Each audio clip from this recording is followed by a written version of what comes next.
Hi, this is Anthony with TradingETFs.com. Today is June 30th, 2020, and we wanted to provide an update on the three main ETFs, the SPY ETF, the Diamond ETF, and the Qs. We're going to start off with the Qs ETF, and this is a daily chart. And what we want to show here is that we did a video about a week ago or so on this uptrend line and how so we basically showed this uptrend line from the March lows and how the market stayed above the uptrend line up until this big move that we had, big shakeout to the downside. The very next day we posted a video saying that the Qs closed positive but still below the uptrend line, and we haven't updated since then simply because there's a lot of craziness in the market right now, and there's kind of a lot of games going on too. I'll explain that in a little bit here, but you can see that we've had these up days, but it's still on the other side of this uptrend line. So in other words, we've gone sideways and we're really not accelerating to the upside. So it puts us in a position of not wanting to make a lot of trades because the market is trying to decide what direction it now wants to move into. Now, every quarter, the portfolio managers have to show what stocks that they owned in their portfolio for the prior quarter. So when I say that there's a lot of games being played, what I mean is that portfolio managers look at what stocks have gone up, and they want to look good to their shareholders when they send them out their quarterly statements. So when you get to the end of a quarter, a lot of these portfolio managers just make sure that they go out and buy stocks that have performed well so that it looks like these hedge fund managers and portfolio managers have been holding these stocks the entire time when they really haven't.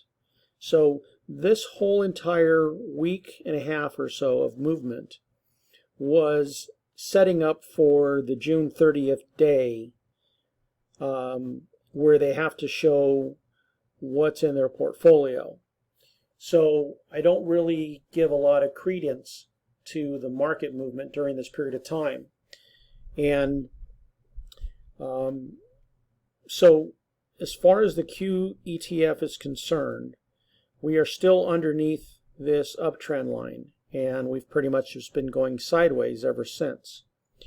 Now, I do want to take a look at the weekly chart, and you can see here that we have this uptrend line. We have still closed below the uptrend line on the weekly. But what I want you to look at is we measure, one of the tools we like to use is we measure price above the 200-day moving average.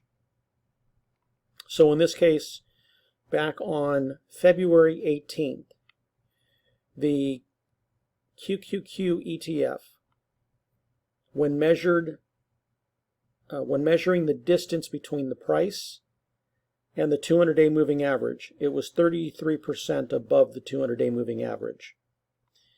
And we collapsed. We had posted an article on our website on February 10th.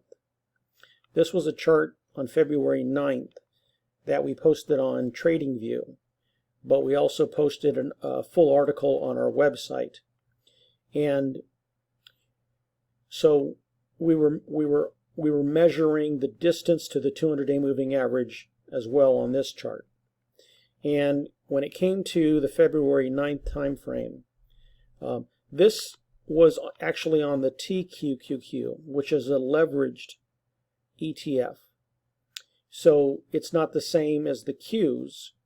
but the concept is the same. We were measuring the distance between price and the 200-day moving average.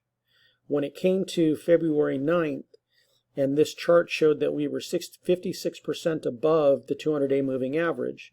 So we posted an article the next day on February 10th on our website saying that there was a lot of risk in the market, and we believed that a big decline was on the verge of starting. And so, and obviously we got a huge move to the downside. That's when the COVID situation started, and we got a huge move to the downside. Now, let's go back to the QQQ chart. And so, looking at how far away we were from the 200-day moving average was 33%.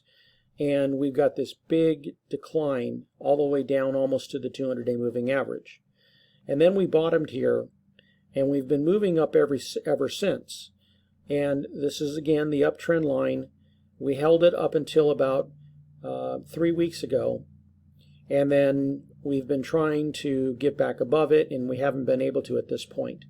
But at the same time, when we look at how far price is above the 200-day moving average, we're back at 32, let's just call it 33%. We were 33% previously.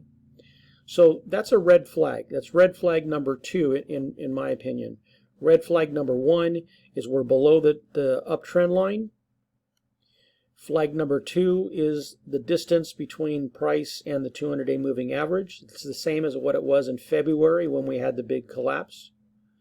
And then number 3 is that when you look at our oscillator here, back in February, we were roughly, so when you look at over to the right, we were at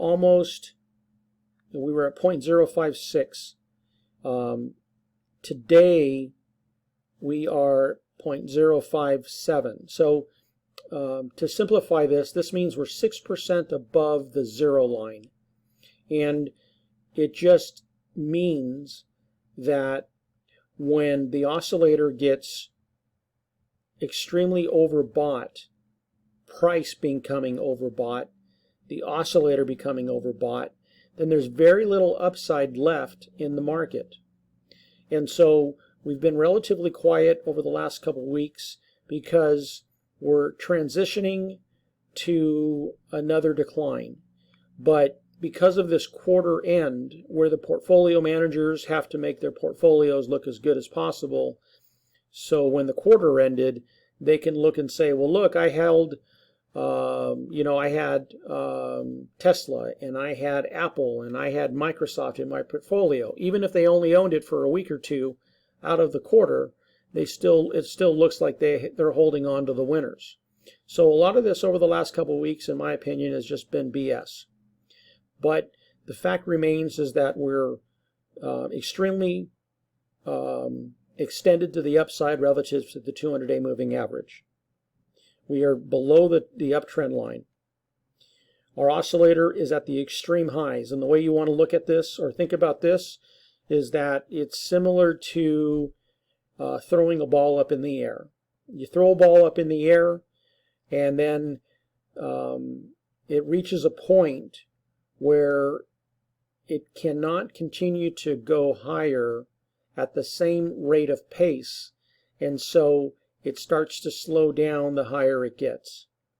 Then it gets to a point where it can't go up anymore, and now it starts to turn to the downside. And then as it's coming down, it's starting to gain momentum to the downside. So our oscillator works the same way. We threw a ball up in the air, and it got so high, and now it's losing momentum to the upside, and it's starting to turn, although we're not quite there yet where you can see the momentum to the downside, which is why I've been really quiet the last couple of weeks, because I haven't seen any positions to take that will take advantage of a declining market. Because of the games being played over the last couple of weeks, it's kept the momentum not necessarily accelerating very fast, but it's kept the momentum just plodding along to the upside. And we're running out of room to the upside, and it's going to turn, and it's just a matter of time. And we're probably approaching that period of time, and we will take advantage of that, but I need to be able to see the signs of the market starting to accelerate to the downside, and we haven't seen that yet. So that's our analysis here on the QQQ. Now, let's look at the SPY ETF. And in terms of the SPY ETF, this is the weekly chart. Once again, we dropped below the uptrend line. We tried to get back above it. We technically got back above it, but then the next week we fell below it. And then this week we've now come back up again, but we're still below the uptrend line. So the same rationale applies as with the QQQ. The SPY is simply just staying up here because portfolio managers wanted to address their portfolios to make it look like they're doing a good job. But in the end, the SPY ETF hasn't even gotten up to be able to cover this gap here, let alone go on to new highs. Now, when we go back to the QQQ, you can see that the QQQ not only covered this gap from February, but it also went on to new all-time highs. So the SPY ETF is lagging the QQQ because it hasn't even got up to be able to cover this gap. So there's much more weakness in the SPY ETF than the Qs. But the same applies. It's below the uptrend line, and we are looking for it to lose momentum to the upside, and that we'll start to see it accelerate to the downside once we finish that transition from an up move to a sideways move to a decline. And that's all we're waiting for. When we look at the daily chart, you can see it a little bit more clearly. We broke the uptrend line. We closed above it.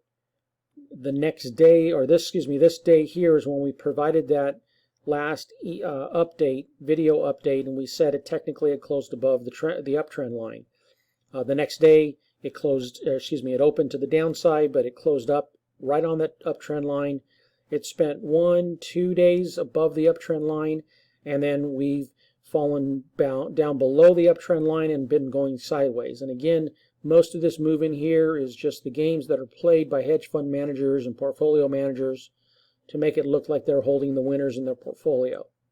So we are still looking for this market to turn, and if we see the SPY all of a sudden gain momentum to the upside and it's going to fill this gap, then we'll give it the benefit of the doubt and say, okay, you know what, maybe it's going to hit an all-time high and then just move higher. But I don't see that right now. And until this, even on a weekly chart, until we start to see more momentum, here we have an oscillator that the space between the dots tells you how much momentum there is. When there's not a lot of space in between, there's not a lot of momentum. And when we go back to this move here into February, you can see that momentum was increasing, but it wasn't really accelerating strongly to the point where it couldn't go any higher, and then it falls. And look how big the gap is between these dots. And that means momentum is increasing to the downside. We have been, kind of trotting or kind of just walking up slowly, but there's really not a lot of momentum to this move. That's why I say that there's a lot of games being played right now. So we're looking for a move to the downside in the SPY ETF. The next one would be the Diamond ETF, which is the Dow Jones Industrial Average. Same situation here on a weekly basis. We're below the uptrend line. We closed down for the last 3 weeks. We're still below it. We've been going sideways, not a lot of movement. Our oscillator gave the sell signal because it crossed down below the zero line, but the move started really in February, and we went sideways on the oscillator, and then we started to move up. Now we're at the zero line here. Now if we cross back above the zero line and we start to accelerate higher, then like I said, I'll give the market the benefit of the doubt.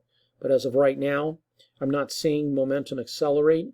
So until I'm proven wrong that this market is going to accelerate to the upside, I stand on the sidelines waiting for the momentum to start turning to the downside and then accelerating down. That's where I stand at this point. When we look at the daily chart, you can see it much more clearly. In fact, I did the video on this day. It technically got above the, closed back above the uptrend line. The next day it gapped down, closed higher, but it closed underneath the uptrend line. We spent 2 days above it, and then we fell below it and have gone sideways. So, and you can also see the momentum had been decelerating during this period of time. Even though the price has gone sideways, our oscillator has been declining. So, you know, they're just mixed signals right now, and it's not something that I want to take a position in as far as putting on new positions, new trades, until I can see which way this market really is going to go. My thoughts are that it's going to go down, but I'll let the oscillator, I'll let price tell me which direction it wants to go in. But right now I don't see any strong confirmation that it wants to move to the upside. It's simply just lost a lot of momentum to the upside, and now it's either going to accelerate to the upside or it's going to start declining. And from what I'm seeing, a decline is more likely at this point. But like I said, I'll keep an open mind until the market proves me wrong. So that's an update on these three major ETFs. And when something changes, then I'll come out with another video, another update, and start putting out you know, some stocks and ETFs to watch again. But for right now, I need to be able to see something to be able to go off of to say, okay, we're going to go, we're going to open trades when the market is moving to the downside, or we're going to open trades because the market looks like it wants to now move to the upside. Right now, it's moving sideways. So until something breaks one way or the other, then that's when we'll put on the new trades. So as always, if you have any questions, let me know. And I appreciate your time in watching this. And I think that's about it for now. So stay safe, and thanks for your time. Have a great day.